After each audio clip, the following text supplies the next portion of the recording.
बिस्मिल्लाहिर्रहमानिर्रहीम, अस्सलामुअलैकुम। AD news के साथ मैं हूं सना हुसैन। चलते हैं खबरों की जानिब।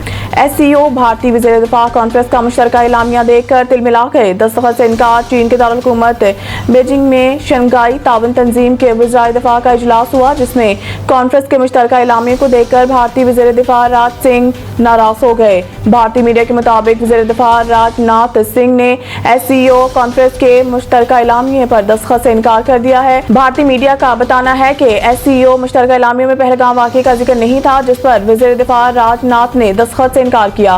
भारतीय मीडिया के मुताबिक SCO मुश्तरका एलामिया में भारत पर बलोचिस्तान में बिलवास्ता बदअमनी फैलाने का इल्जाम भी लगाया गया है। वाज़ेह रहे कि अप्रैल में मकबूजा कश्मीर के इलाके पहलगाम में 26 भारतीय सियाहों के कत्ल के बाद पाकिस्तान और भारत के दरमियान तनाव बढ़ गया है। भारत ने पहलगाम हमले का इल्जाम पाकिस्तान पर आयद करते हुए सिंध तास माहिदे को मुअत्तल कर दिया और पाकिस्तान पर हमला किया। ताहम भारतीय इक़दामात पर पाकिस्तान ने भी भरपूर जवाब दिया।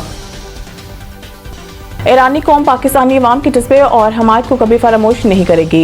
ईरानी सफीर ने इसराइल के खिलाफ जंग में फतह का जश्न मनाने के मौका पर पाकिस्तान की जानिब से भरपूर हमायत पर जबरदस्त खराज तहसीन पेश किया है। ईरान के पाकिस्तान में सफीर रजा मीरी मुकद्दम ने इसराइल के खिलाफ जंग में ईरान के तारीखी और फैसला कुन फतह के मौका पर पाकिस्तानी हुकूमत और अवाम को दिल की गहराइयों से खराज तहसीन पेश किया है। समाजी राब्तों की वेबसाइट एक्स पर जारी अपने बयान में उन्होंने कहा है कि ईरान पूरे अज़म के साथ लड़ने के बाद एक मुनसफाना और ताकतवर जंग बंदी दुश्मन पर नाफिज करने में बावकार कामयाबी हासिल कर चुका है। उन्होंने कहा कि इस सिलसिले में पाकिस्तान की तरफ से दी जाने वाली गैर मुतज़लज़ल हमायत को ईरानी कौम कभी नहीं भूलेगी। रजा मीरी मुकद्दम ने कहा है कि जब सहूनी हुकूमत ने ईरान के खिलाफ जारियत की तो पाकिस्तान ने ब्रादर मुस्लिम मुल्क से और दोस्त ईरान के साथ गैर मुतज़लज़ल यकजहती और हमायत का मुजाहरा किया। पाकिस्तान ने इस मुश्किल घड़ी में बावकार और असूली मौक़िफ़ अख्तियार किया, जिस पर वो तहे दिल से शुक्रगुजार हैं। अपने बयान के इख्तिताम पर उन्होंने कहा कि ये तारीखी फतह मुस्लिम उम्मा की तारीख में एक काबिल फ़ख्र, ताकतवर और हक की फतह की अलामत के तौर पर हमेशा जिंदा रहेगी। पाकिस्तान आलमी अमन में अहम किरदार अदा करने को तैयार। अगले माह सलामती कौंसिल की सदारत संभालेगा। अक़वाम मुत्तहिदा के हेडक्वार्टर में होने वाली इस अहम मुलाकात में पाकिस्तान की मुजद्दा प्रोग्राम ऑफ वर्क पर तफसीली गुफ्तगू की गई, जिसके तहत आलमी अमन सलामती के कई अहम अमूर पर सलामती कौंसिल के इजलास मुनक्किद किए जाएंगे। सफ़ीर आसिम इफ्तिखार अहमद ने वाज़िया किया है कि पाकिस्तान सलामती कौंसिल की सदारत के दौरान शफाफ मशावरती और तामीरी सिफारतकारी को फ़रोग़ देगा, ताकि आलमी मसाइल के हल में मौसर पेश रफ्त मुमकिन बनाई जा सके। मुलाकात के दौरान आलमी सतह पर जारी बहरानों, ख़ुसूसन मशरिक़ वस्ता की नाजुक सूरत हाल, अफ्रीकी एशियाई ख़ित्तों में कशीदगी और अक़वाम मुत्तहिदा के अमन मिशन की अफादियत पर भी तबादला ख्याल किया गया। पाकिस्तान के सफ़ीर ने इस मौके पर अक़वाम मुत्तहिदा के चार्टर की पासदारी पर, अमन तनाज़ात के हल और इज्तिमाई कोशिशों की अहमियत पर जोर दिया। उन्होंने बैनुल-अक़वामी चैलेंजेस के हल के लिए कसीर-अल-जहती ताउन की ज़रूरत को उजागर करते हुए सेक्रेटरी जनरल के अमन इस्तेहकाम के लिए की जाने वाली कोशिशों की मुकम्मल हमायत का इयादा किया।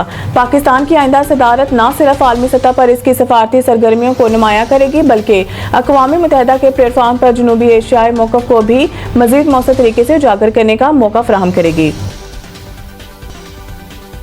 मखसूस नशिस्तें केस। लगता है PTI में कोऑर्डिनेशन का फुकदान था। जस्टिस मोहम्मद अली मज़हर मखसूस नशिस्तों से मुतल्लिक फैसले के खिलाफ नज़रसानी अपीलों पर समाअत जस्टिस अमीनुद्दीन खान की सरबराही में सुप्रीम कोर्ट के 11 रुकनी आईनी बेंच ने की, जिसमें PTI के वकील सलमान अकरम राजा ने दलाइल दिए। वकील सलमान अकरम राजा ने कहा है कि मैं Sindh high court bar case के फैसले का हवाला देना चाहता हूँ। ये फैसला मिसाल है, अदालत आइन बहाली के लिए मुदाखलत करती रही है। 3 नवंबर की एमरजेंसी के बाद कई इक़दाम किए गए। सुप्रीम कोर्ट ने इस एमरजेंसी को गैर आइनी कहा। इस एमरजेंसी के बाद किए गए तमाम इक़दाम भी कालअदम किए गए। सलमान अकरम राजा ने मुशर्रफ दौर के एमरजेंसी कालअदम करार देने का फैसला पढ़ कर सुनाया। उन्होंने कहा कि अदालत ने करार दिया कि इमरजेंसी के बाद लगाए गए जजेस की हैसियत नहीं थी। अदालत ने जजेस को हटाए जाने भी गलत करार देकर बहाल किया।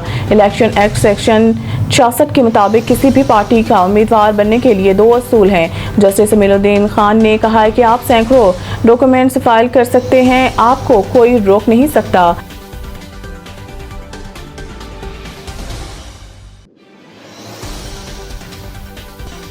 मज़ीद न्यूज़ अपडेट के लिए देखते रहिए AD न्यूज़।